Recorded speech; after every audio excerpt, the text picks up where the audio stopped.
Salam, selamat pagi Bapak Ibu, saudara-saudara yang dikasihi dalam Tuhan Yesus Kristus. Apa kabar? Semoga semuanya dalam keadaan sehat dan keadaan diberkati oleh Tuhan. Dan kita berjumpa pada pagi hari ini, Kamis tanggal 9 Juli 2020. Firman Tuhan sesuai dengan almanak gereja kita HKBP, diambil dari Matius pasal 14 ayat 10. Tetapi saya akan membaca mulai dari ayat 1 sampai ayat 12. Dengarlah firman Tuhan. Pada masa itu sampailah berita-berita tentang Yesus kepada Herodes, raja wilayah. Lalu ia berkata kepada pegawai-pegawainya, "Inilah Yohanes Pembaptis. Ia sudah bangkit dari antara orang mati, dan itulah sebabnya kuasa-kuasa itu bekerja di dalamnya. Sebab memang Herodes telah menyuruh menangkap Yohanes, membelenggunya dan memenjarakannya, berhubung dengan peristiwa Herodias, istri Filipus saudaranya. Karena Yohanes pernah menegurnya, katanya, 'Tidak halal engkau mengambil Herodias.' Herodes ingin membunuhnya, tetapi ia takut akan orang banyak yang memandang Yohanes sebagai nabi. Tetapi pada hari ulang tahun Herodes, menarilah anak perempuan Herodias di tengah-tengah mereka dan menyukakan hati Herodes, sehingga Herodes bersumpah akan memberikan kepadanya apa yang dimintanya. Maka setelah dihasut oleh ibunya, anak perempuan itu berkata, 'Berikanlah aku di sini kepala Yohanes di sebuah talam.' Lalu sedihlah hati raja tetapi karena sumpahnya dan karena tamu-tamunya, diperintahkannya juga untuk memberikannya. Disuruhnya memenggal kepala Yohanes di penjara, dan kepala Yohanes itu pun dibawa orang di sebuah talam, lalu diberikan kepada gadis itu, dan ia membawanya kepada ibunya. Kemudian datanglah murid-murid Yohanes Pembaptis mengambil mayatnya dan menguburkannya. Lalu pergilah mereka memberitahukannya kepada Yesus." Demikian firman Tuhan. Saudara-saudara yang dikasihi dalam Tuhan Yesus Kristus, apa jadinya jika sebuah janji atau sebuah sumpah yang tidak ditepati? Kita tahu bahwa definisi sumpah atau definisi janji adalah sebuah ucapan yang menyatakan kesediaan dan kesanggupan untuk berbuat, yaitu untuk memberi, baik itu untuk menolong, baik itu untuk bertemu, dan ucapan janji dan sumpah itu pastinya diharapkan akan dilakukan dengan apa yang menurut dijanjikan itu dan apa yang telah diucapkan itu. Firman Tuhan pada saat ini berbicara tentang sumpah seorang Herodes, seorang raja yang pada saat itu memerintah di wilayah Galilea dan Perea. Saudara-saudara, dari ayat bacaan tadi kita dapat mendengarkan bahwa seorang Herodes, tapi bukan Herodes Agung, melainkan anaknya yang bernama Herodes Antipas, yang pada cerita firman Tuhan pada saat ini dialah yang memenggal kepala Yohanes Pembaptis. Karena apa? Karena memang pada saat itu Yohanes dipenjara karena ketika Herodes ditegur oleh Yohanes Pembaptis karena keinginannya ingin mengambil Herodias yang merupakan istri daripada saudaranya yang bernama Filipus. Sehingga Yohanes Pembaptis mengatakan dan menegur kepada Herodes bahwa tidak baik dan tidak halal engkau mengambil Herodias karena dia adalah istri daripada saudaranya sendiri yang bernama Filipus. Itu sebabnya karena kekesalannya dia pun menangkap dan memenjarakan Yohanes. Walaupun ada niat untuk membunuh Yohanes pada saat itu, dia takut. Karena apa?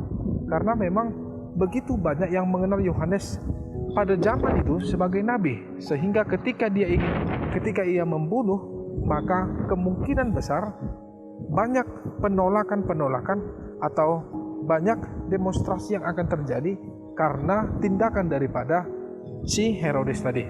Tetapi saudara-saudara, bagaimanapun akal licik dan juga perbuatan yang tidak baik akan tetap dilakukan pada saat ada momen-momen tertentu, yaitu ketika pada cerita firman Tuhan pada saat ini, di mana Herodes ketika dia mengadakan sebuah jamuan besar. Pada saat itu dia mengundang banyak sekali tamu-tamu dalam pesta itu, termasuk Herodias yang menjadi bakal istrinya dan anak perempuan daripada Herodias.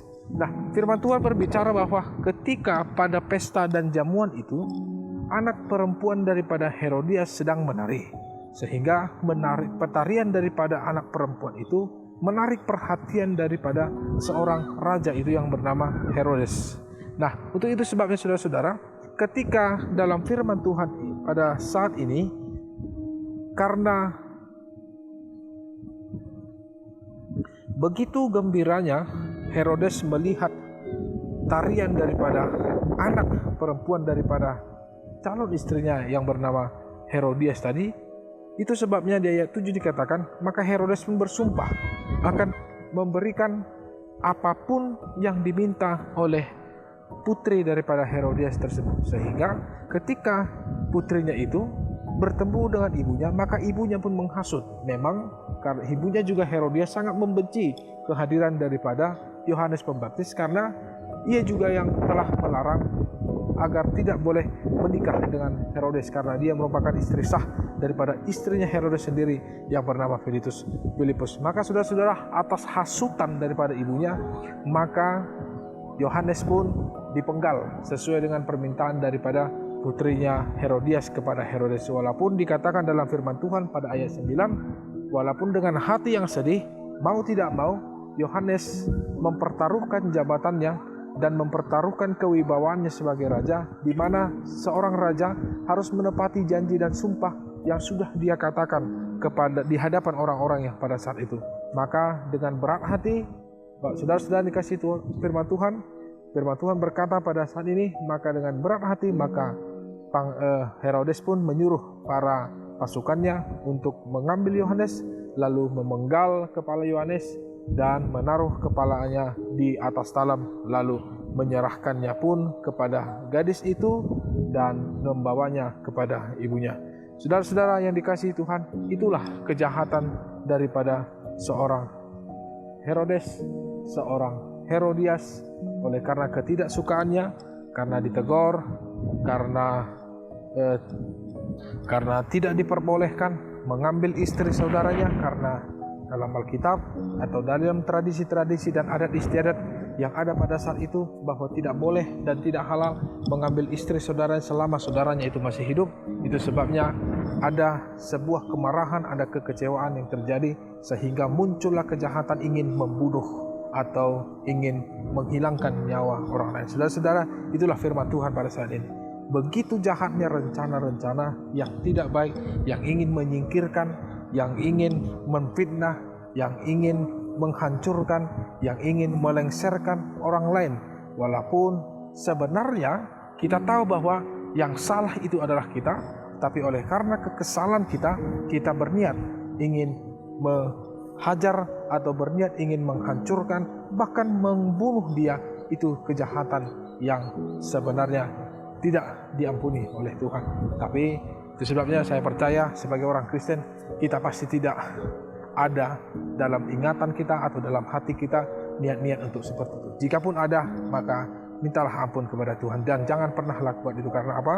Karena itu adalah semuanya dasarnya dari suara daripada iblis yang ingin menghancurkan kita dan yang ingin menjauhkan kita dalam firman Tuhan. Saudara-saudara, semoga aktivitas kita pada pagi hari ini, pada hari ini dapat diberkati untuk Tuhan dan menjadi berkat bagi Tuhan. Amin. Kita berdoa. Bapa dalam surga, dalam Yesus Kristus, terima kasih, puji dan hormat kami sampaikan kehadiran-Mu Tuhan. Terima kasih Engkau telah menemani, memberkati kami melewati malam yang penuh dengan kegelapan. Terima kasih Engkau memberikan umur yang panjang. Terima kasih Engkau menyertai kami, dan pada pagi hari ini Tuhan, kami akan melakukan aktivitas kegiatan kami. Berkati kami Tuhan, dan jadikan kami menjadi berkat bagi orang lain. Jauhkan kami dari segala mara bahaya, jauhkan dari segala kejahatan, dan berikan Tuhan apa yang menjadi keinginan kami sesuai dengan kehendak-Mu dalam kehidupan kami. Dan semua apa yang menjadi pergumulan kami, semuanya kami serahkan kepada Tuhan. Terima kasih, kami akan mulai aktivitas kami di dalam jalan kebenaran yang dari Tuhan. Dalam nama Yesus Kristus dan Roh Kudus kami berdoa dan mengucap syukur. Amin.